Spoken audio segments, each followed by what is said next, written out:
café, pão, tudo, né? Aí, e nós soubemos naquela hora que ela era dona da padaria, que estava, a lanchonete estava ali, do lado ali. E ela chamou a gente, preparou a mesa, a gente sentou, ela veio com os pãezinhos de queijo, pãozinho de queijo, café bom demais, né? Sentamos ali, e eu me senti como Elias na casa da viúva de Sarepta. Porque Deus, quando quer abençoar alguém, Ele permite que essa pessoa abençoe alguém que está por ali servindo ao Senhor. Porque nós somos profetas, nós somos servos e servas do Senhor, e onde nós vamos, a Bíblia diz que nós temos que cumprir o ID. E para cumprir o ID, a gente tem que pregar o Evangelho, contar as boas novas, contar as histórias daquilo que nós estamos recebendo de Deus, a boa notícia. A notícia que nós fomos salvos e que a salvação não acabou. Quem quiser ter oportunidade, vem para cá também. Vamos salvar juntos, vamos servir o Senhor juntos.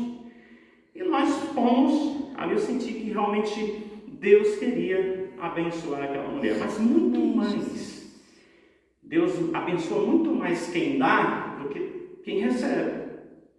E nós oramos ali para aquela mulher, abençoamos aquela lanchonete dela, contou a história ali para a gente, e a gente saiu dali muito feliz, logo já resolveu o que ia fazer. Nós fomos na casa de Gabriel, e nós compramos, fizemos a compra, e de repente a compra já estava lá vendida. Mas o que eu quero, ao contar tudo isso, eu quero alertar os irmãos e confortar os irmãos e confrontar os irmãos a viver uma vida cristã, realmente aquela qual Jesus, Ele nos deu para usufruir. Porque quando eu fiz a ligação da casa que nós estávamos olhando ali, que nós passamos na frente, Deus permitiu a gente passar na frente, com esse encontro com essa empresária ali, né, essa microempresária, que nós acreditamos que vai se tornar macroempresário, nessa ligação toda a gente percebe que ao sair de casa nós temos que estar atentos para espiar a terra, mas também para nunca duvidar da promessa de Deus que Deus tem para nós. E para isso, para falar sobre reino, a gente tem que falar sobre isso. Reino é uma nação, né, que governa através de um rei. E a Bíblia diz que Deus é o rei dos reis, né? E nós somos seus filhos, nós somos suas filhas. E Jesus, quando ele vem para morrer na cruz, ele vem num reino que governava o mundo inteiro. Era o reino de Roma. Havia um rei ali. Por isso que sempre quando ele vai falar de parábolas, quando ele vai nos mostrar algumas lições, ele diz assim: o reino de Deus, o reino dos céus é comparado. Aí ele começa a contar a história. Então sempre Jesus, quando ele prega na palavra, ele fala aqui nos anos que ele esteve aqui, que ele foi pregar o Evangelho, que ele foi viver essa vida de missionário, depois de estar na cruz, morrer, ser sepultado, ressurgir, ir para o céu, enviar o Espírito Santo. Nesse meio termo, tudo sempre ele fala de reino, de céu como um reino. Quando nós quando ele nos ensina a falar sobre venha a nós o teu reino, ele quer dizer o quê? Que nós venhamos a viver nessa terra como Deus, como Pai, Filho e Espírito Santo vive no céu. Eu nunca vi falar que Jesus um dia brigou com Deus e os dois ficou de mal com o Espírito Santo, né? Então, o que Jesus está ensinando, quando ele nos ensina na oração a pedir para o reino vir, para o reino descer sobre nós e estar entre nós, ele está falando algo muito profundo. Ele está falando um reino onde vive quem crê, né? E ele está falando de um lugar onde quem vive, quem ama. Quem crê, quem ama. Quem ama, a Bíblia diz que tudo sofre. Quem ama, diz a Bíblia, que tudo crê. Que quem ama, a Bíblia diz, o apóstolo Paulo diz, que ele faz de tudo para a pessoa que ele ama. Tudo aquilo que nós amamos, nós nos renunciamos. Amor é renúncia. É eu renunciar às minhas vontades e fazer de tudo, e se possível, se for preciso, morrer pela pessoa amada. Então, quando nós lemos esse texto de hoje, eu vou falar para vocês que é só um começo de estudo. Quando nós lemos esse texto, nós vemos Deus, uma estratégia de guerra. Como que é a estratégia de guerra? Mas antes dessa estratégia, irmã Vanessa, irmã da Boate, irmã Rosa, quando ele fala disso, ele fala de quê? Antes disso, ele fala o quê? Uma promessa. Eu vou dar Canaã para vocês. Canaã é de vocês. Porque Deus na Bíblia, ele não fala assim, eu vou curar. Ele não fala assim, eu vou dar. Não. Quando nós lemos Isaías 53, ele diz que ele deu, ele curou, ele morreu. Pelas suas pisaduras, fomos. Eu nem estava lá ainda, mas eu já tinha sido curado. Então, se você ler Isaías, você vai ver todos os termos no passado. Jesus fez isso, Jesus fez aquilo, Jesus fez, mas só que Jesus ia fazer 800 anos depois. Mas lá está no passado. Porque tudo com Deus foi combinado na eternidade. Deus não é aquele desleixado que vai para fazer depois ele faz. Não, Deus planeja primeiro, faz tudo. Na Bíblia, quando Deus vai construir o tabernáculo e quando vai construir o templo, o que ele faz primeiro? Ajuda material. A gente não, a gente começa, faz a base, fura o buraco, né? E depois vai comprando. Mas a Bíblia não ensinou isso. A Bíblia sempre disse o quê? Vamos juntar o material primeiro. Nós vemos isso no tabernáculo e nós vemos isso no templo. Porque tudo tem uma ordem a ser cumprida. Então, tudo o que Deus fez foi feito primeiro, foi pensado primeiro, foi planejado primeiro, foi preparado primeiro para depois ajustar. Quando você vê, como que diz lá no verso 1 de Gênesis 1, o que está dizendo lá?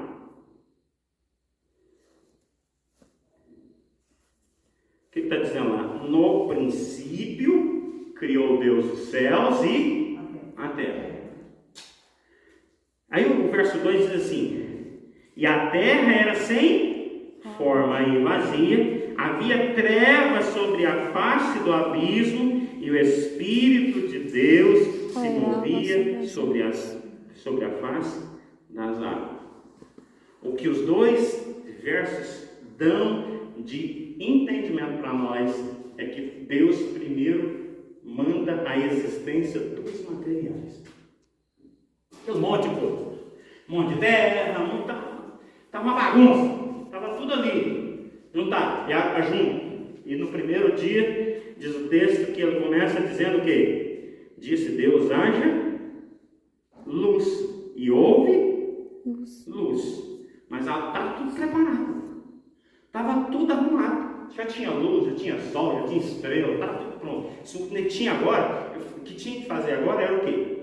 Chamar a existência aquilo que já tinha sido feito, tinha sido programado. Então, quando Deus fala para Moisés, das 12 tribos, você pega o líder de cada tribo, o líder, e fala para eles espiar a terra. E vai nos 12.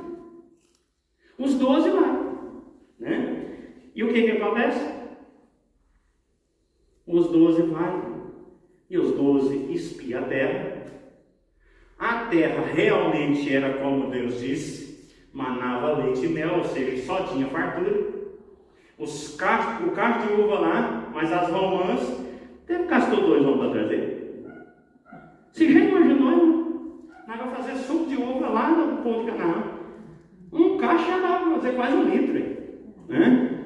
Então, ali realmente havia prosperidade, havia fartura. Se Deus estava dizendo que aquela terra era do povo de Israel, já estava definido, era. Eu vou levar vocês, eu já dei a terra é de vocês. Lá mana leite e mel. Então, se os 12 espias vai para a terra de Canaã e realmente identifica que lá mana leite e mel, então a promessa toda é uma verdade. Não importa se tinha gigante, não importa se tinha isso ou tinha aquilo, porque se Deus falou que deu, deu, gente. Amém. Né? Então, no reino de Deus, Deus não aceita gente que não crê em coisas incríveis. Ele não aceita de jeito nenhum. Ele prepara, ele aumenta a fé, ele vai até a pessoa ficar nele. Quando Deus começou a me mostrar o que ele queria fazer através de mim, ele começou bem pequenininho. Foi me treinando. Aí aquilo, falava, então agora é isso, vamos. Não dava certo. Aí, em vez de eu desanimar, eu pensava na coisa mais forte, maior. Porque Deus estava o quê? Me treinando. Porque se eu acreditei no pequeno e não deu certo, porque é algo maior do que o que eu acreditei.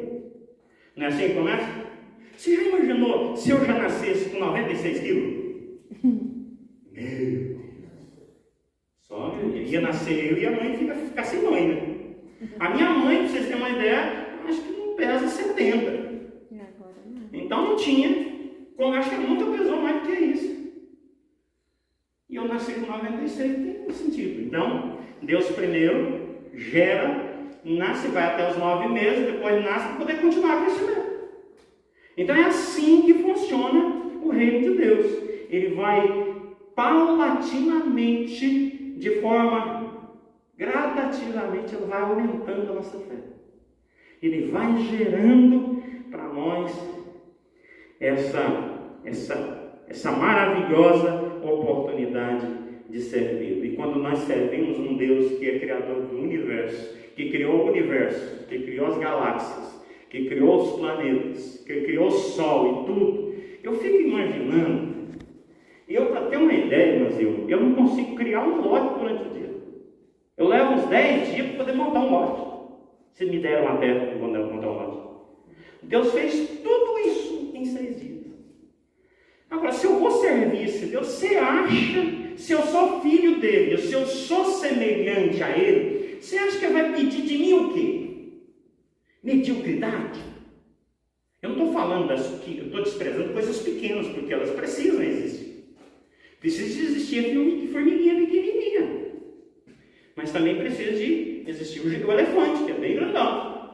E o rato, que quando vai para o lado do elefante, o elefante, sai fora. Né? Então, eu queria nessa noite começar isso. Eu estou terminando, meu tempo está acabando. Mas eu queria convidar vocês a entender que Deus nos chamou para liderar coisas grandes. E se nós duvidarmos disso, Ele elimina. Porque desses 12 líderes, 10 falou o quê? Lá realmente mana leite e mel. Mas não dá para vencer que é boa, não. São muito grandes. Pô, grande. Nós parece que faz outro perto. Gente, eu não estou nem aí. Pode ser grande do jeito que for. Porque quanto maior é a pessoa, maior é o tombo. O importante, gente, é nós acreditarmos que Deus nos deu uma promessa. Então, se nós estamos aqui para conquistar o impossível, a gente precisa começar a agir. Não é só ouvir, não, gente. Precisa começar a agir. E para agir, nós agimos acreditando, né? Então é muito importante nós entendermos isso. Quando Deus me deu a oportunidade de assumir a igreja, Ele me deu a oportunidade de estar liderando, mas também ensinando pessoas a crerem. Tá? Eu sempre fui tido como doido da família, louco, né? Mas todo mundo, quando tem aberta, é eu que espetoro. Porque é assim. Porque doido é doido quando alguém acha que é o quê? Acha que não é doido, né? Mas estar servindo ao Senhor é estar vivendo uma vida de loucura para aqueles que não creem. Então, eu queria convidar vocês nessa noite a entender que vocês pertencem a um rei. E existe um rei que, quando enviou Jesus, ele enviou um homem como eu e como qualquer um de nós. Um homem que sangrava, que sangrou quando pregaram o prego dele, mas que era dirigido pelo Espírito Santo. A Bíblia diz no capítulo 4 de Mateus, que o Espírito Santo, depois de Jesus ser batizado, ele pega Jesus e leva para o deserto para ser tentado pelo diabo. Quem que leva? O Espírito Santo. Quando nós somos tentados, quando nós somos provados, quando nós somos treinados, o Espírito Santo está por dentro. O Espírito Santo está no controle. E Jesus, ele foi para a cruz por causa do Espírito Santo, ele curou por causa do Espírito Santo, e ele foi dirigido pelo Espírito Santo todo o tempo que ele esteve aqui na terra como evangelista, como Jesus, como aquele que cura, que liberta, que salva, né, e que leva para o céu. Então, nós precisamos de viver uma vida desse jeito. Se nós servimos ao Senhor, nós precisamos realmente de crer nele. Porque não tem jeito de você servir aqui em quem você não acredita. Eu quero fechar aqui essa mensagem de hoje. A vida cristã, ela é tão séria, que eu, como pastor de vocês, se eu falar mal de vocês lá no banheiro da minha casa, ninguém está vendo, vocês sentem em casa, porque o Espírito Santo está em vocês, está em mim lá no banheiro. Então o Espírito Santo, ele toma a nossa vida por inteiro, ele nos une como corpo e faz que nós possamos funcionar como um corpo. Se a irmã está passando dificuldade, eu também vou sentir necessidade de orar por ela. Por quê? Porque o Espírito Santo está nela, está em mim, está na igreja, está no grupo, e nós precisamos viver a vida assim, cheios de amor e de fé. Amém?